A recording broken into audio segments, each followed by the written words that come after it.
2 dekada na ang nakalilipas nung nawala at napadpad sa Lipas City sa Batangas si Mark John o mas kilala ngayong si Aika, isang parlorista. Sa panawagang mahanap ang kanyang pamilya, may mag-anak na tumalima. Sila na nga kaya ang hinahanap ni Mark John. Taong 2022, ang Tigalipa City sa Batangas na si Aika natanggap sa Marikina bilang stylist sa isang salon. Pero dito siya sa San Mateo, Rizal nangungupahan. Sa loob ng 3 taon, dito umikot ang buhay niya. Nagbabaka sakaling baka dito rin niya mahanap ang kasagutan sa mga tanong na halos 2 dekada nang bumabagabag sa kanya. 5 taong gulang lang daw kasi si Aika nung siya'y nawala at magpahanggang ngayon hindi siya nasisiraan ng loob na mahanap at mahahanap din niya ang kanyang pamilya. Kaya ko sila hinahanap na gusto kong yung pera ko hindi lang sa akin napupunta. Gusto ko rin yung magaya ko yung sa mga nakikita ko na inilalabas sila sa simpleng bagay, gano'n. Ipinost namin ang lumang litrato ni Aika sa KMJS Facebook page. Meron kayang tumalima sa kanyang panawagan? Hindi na maalala pa ni Aika kung saan talaga siya nakatira. Ang natatandaan lang niya, nagpalaboy-laboy siya sa kalsadang ito sa Lipas City sa Batangas taong 2007 hanggang napulot siya ng tricycle driver na si Benny. Ako'y nakapila. Paglabas ko, nandun yung bata. Para siya kuhan, pagod na pagod. Malayo maaari ang kanyang pinagbuhatan. Tinanong ko, sabi ko, Utoy, taga-saan ka? Hindi siya makasagot.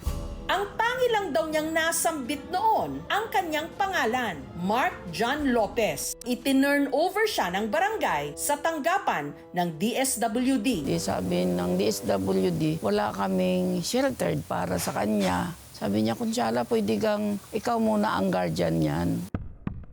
8 buwan silang nagsalitang nag-alaga raw kay Mark John. Hanggang taong 2008, ipinasok siya sa isang bahay ampunan sa San Pablo City, sa Laguna. Pero si Mark John tumakas. Mag-isa niyang itinaguyod ang kanyang sarili. Nangalakal po muna ako, nag-parking boy. Hindi ko pa hinakaya yun. Naging cargador po ako, naging magpuprotas po ako. 12 years old, namasukan na po ako ng pagpaparlor po. Noon pa man, ramdam na raw ni Mark John na siya'y pusong babae. 10 years na akong Aika. Doon sa loob na yun na Aika na yun is maraming nagmahal, maraming umintindi, maraming kumupkop. Sa kabila ng mga bagong tumanggap at umaruga sa kanya, may malaking puwang pa rin daw siya sa puso. At ang makapupuno lang daw nito ang tunay niyang pamilya. Ilang beses po ako nagkaroon ng instinct na hanapin ko yung mama ko, hanapin ko pa rin yung papa ko. Yung part ng bahay namin is medyo bahain. Malapit kami sa ilog na yung lola ko, siya yung nag-aalaga talaga sa akin. Tapos yung ate Joy ko, yun ang naalala ko. Yung tatay ko po is nakakulong. Hinanap ko yung papa ko. Then may sinakyan po akong unang jeep. Hanggat sa napadpad po ako sa may Padre Garcia, Rosario, Batangas. Certificate of founding ko po, 5 years old po nila ako, ina-register. 18 years na po akong nawawala. So pinanawagan ko po yung pamilya ko. Kung sakaling makita nyo to, sana mag-message lang po kayo. At meron ngang tumugon sa aming ipinost na kapangalan ng ate ni Mark John na madalas niyang banggitin. Siya, si Joy, kapangalan daw ng bata sa poster. Ang matagal na rin nilang hinahanap, si Mark John Lopez. Pinsan ko po yung nawawalang si Mark John Lopez. Ang tawag po sa kanya dito, Mau. 5 to 6 years old po siya nung nawala. At talaga nga naman na kung magbiro ang tadhana, akalain mong sina Joy, katulad ni Aika, nakatira rin sa San Mateo, Rizal. Dito po yung yung dati pong fountain na hinahagisan po ng piso, tapos nagdadasal po, dito po yon. Tapos dito po siya madalas kasi kinukuha niya po yung mga piso-piso, ganun. Ang papa niya po, tawag lang po kasi namin dun, bansag lang po. Tapos nakakulong po siya sa Marikina City Jail.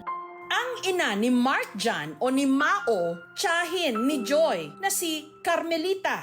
Disyembre raw nung nawala si Mao. Bibilihan ko po siya ng pamasko. Sabi ko, dito ka lang. Umuwi po ako. Kinaumagaan. Tapos nung mga tanghali na nakaluto na ako. Wala pa rin po siya. Doon na ako nag-alala. Wala naman po kami para ipantustos pamasay araw-araw para hanapin siya. Kahit hindi ko man siya nahanap, araw-araw siya nasa isip ko. Mahal na mahal ko po siya. Kaya labis-labis daw ang kanyang tuwa nung nabalitaang may katukayo ang kanyang anak na hinahanap din ang nawawala nitong pamilya. Pinakita sa akin ng pamangkin ko. Tuwan-tuwa po ako. Ay, dininig po yung dalangin ko ng Panginoon na ayun na po, na siya na po ang naghanap sa akin. Hindi man natatandaan ni Carmelita ang mukha ng kanyang anak. Meron naman daw siyang palatandaan. Meron po siyang peklat sa ganito at saka yun po sa ulo, alam ko meron yun. May peklat po ba kayo sa ulo? Makilala kaya ni Carmelita ang posible niyang anak kahit iba na ang niyakap nitong pagkatao? Matupad na kaya ang wish ni Aika na makita ang kanyang pamilya matapos ang halos 2 dekada? Ito po siya. Pero magkadugo nga ba talaga sila?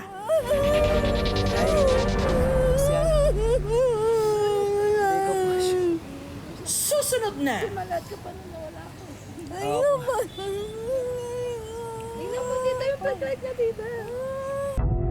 Dalawang dekada na mula nung nawala at napulot sa Lipas City sa Batangas ang nooy 5 taong gulang na si Mark Jan. Kaya ko sila hinahanap na gusto kong yung pera ko, hindi lang sa akin napupunta. Gusto ko rin yung, magaya ko yung sa mga nakikita ko na inilalabas sila sa simpleng bagay, ganon. Matapos i-post ang lumang litrato ni Aika sa KMJS Facebook page, may nagpakilalang sila raw ang matagal nang hinahanap na pamilya ni Aika at nakatira ang kanilang angkan sa pareho pa namang bayan kung saan nangungupahan ngayon si Aika sa San Mateo, Rizal. Pinsan ko po yung nawawalang si Mark Jan Lopez. 5 to 6 years old po siya nung nawala. Kahit hindi ko man siya nahanap, araw-araw siya nasa isip ko. Mahal na mahal ko po siya. Para makumpirma kung si Aika nga ang nawawalang si Mark Jan, ang posibleng ina ni Aika na si Carmelita at ang posible rin niyang pinsan na si Joy, pinuntahan ang kinaroroonan ni Aika. Kasi sabik na ako makita talaga siya. Nung mga oras na yon, si Aika nasa isang park malapit sa fountain. May 2007, baka sakaling may napansin kayo naghahanap ng ganito. Hanggang sa may nilapitan siyang babae. Ang hindi niya alam, ito na ang simula ng katuparan ng kanyang hiling na bumibilang na ng halos 2 dekada. Hello po, madam. Naghahanap po ako ng nung pwedeng makatulong sa akin. Kasi since 2007 po, 18 years po, bali ako po ito. Ito po nga.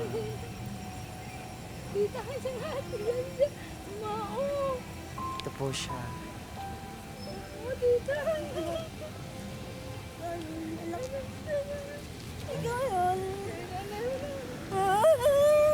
Ay, di ko po siya. Di ko po siya.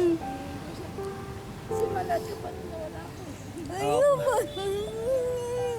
Tingnan mo dito yung pagkat niya dito. May pagkat siya dito. Meron. Mula pagkabata ko, hindi na siya tinubuan ng hair.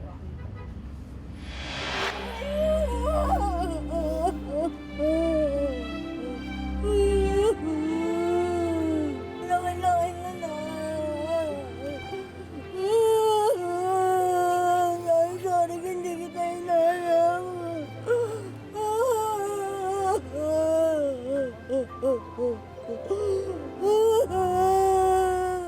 Nakatira ko ngayon sa San Mateo, Rizal. Saan sa San Mateo? Doon sa may, boundary ng Nangka. Ay, taga doon yung papa mo. Taga doon yung tita mo. Pero kahit kumbinsido si Carmelita na natagpuan na rin niya sa wakas ang kanyang nawawalang anak, si Aika may pag-aalinlangan. Bakit ang tagal? Dahil nga, diba wala naman akong katuwang sa paghahanap. Pero hinanap kita. Para patunayan kay Aika na siya nga ang hinahanap niyang anak na si Mark John, dinala nila ito sa dati nilang bahay. Ayan si Mao.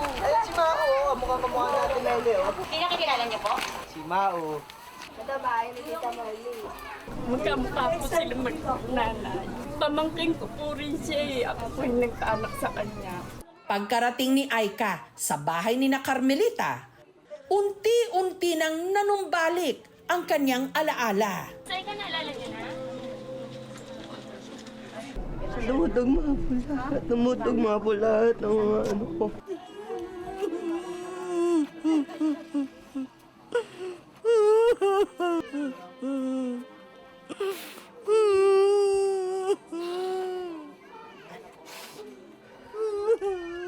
Tita Elfie. Ayan o, Tita Elfie. Ayan o, matanda mo yan. Tumalante. Hinahanap pa namin kahit saan. Nakala mo ba nung maliit ka? Kami dalawa magkasama.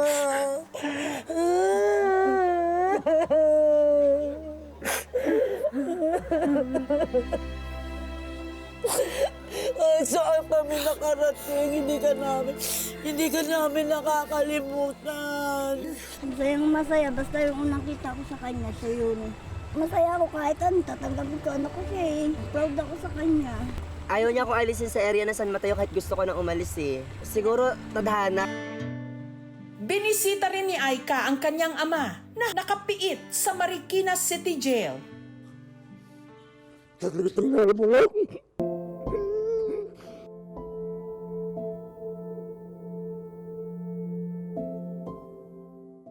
na tayo na babawasan ng ano ko, problema ko na. Masaya po ako. Ngayon buo na ako. Nagpapasalamat po ko talagang nagtagpo na po kami mag-ama sa loob ng 2 dekada. Masaya po ako na wala na po yung tinig sa akin. Dibdib. Matagal mang naligaw ang kanilang mga landas. Dinala pa rin sila ng tadhana pabalik sa isa't isa.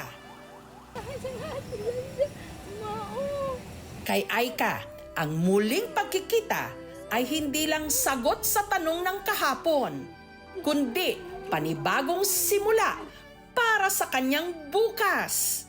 At sa yakap ng kanyang ina't mga kaanak, natagpuan din niya sa wakas Hinahanap pa namin kahit saan. ang kitagal niyang hinintay na pagtatagpong muli.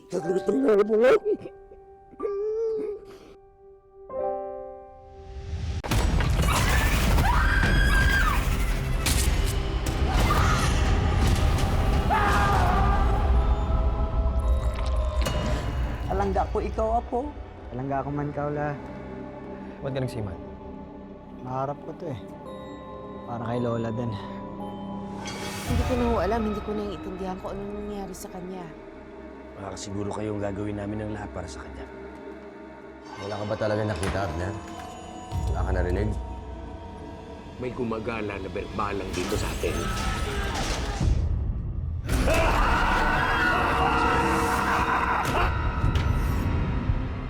Ang mga nangangambang puso't isip, ginagamit yan ng demonyo para kumapit sa kaluluwa ng tao.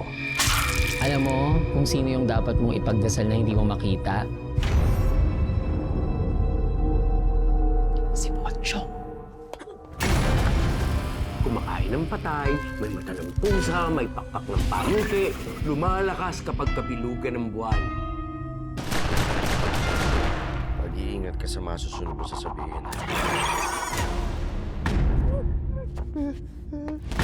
You know about the Pochong? Please refrain from talking about Pochong. Do not attract its attention. Father Rex, Yan po bang pinakamatinding sanib na naharap ninyo? Hindi ako titigil hanggang hindi ako nakapaningin. Hindi tayo papatay. Kakampi natin ang Diyos. Huwag sumapakita sa akin! Ha? Masusunod ang kaluluwa mo, Silvierno! Mapatawad ang Diyos sa lahat ng lumalapit sa kanya!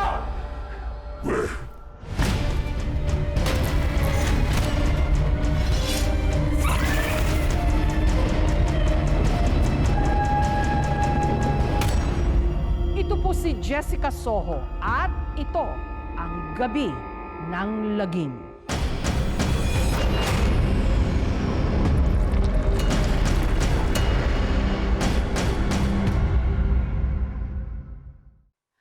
Thank you for watching mga kapuso. Kung nagustuhan niyo po ang videong ito, subscribe na sa GMA Public Affairs YouTube channel. And don't forget to hit the bell button for our latest updates.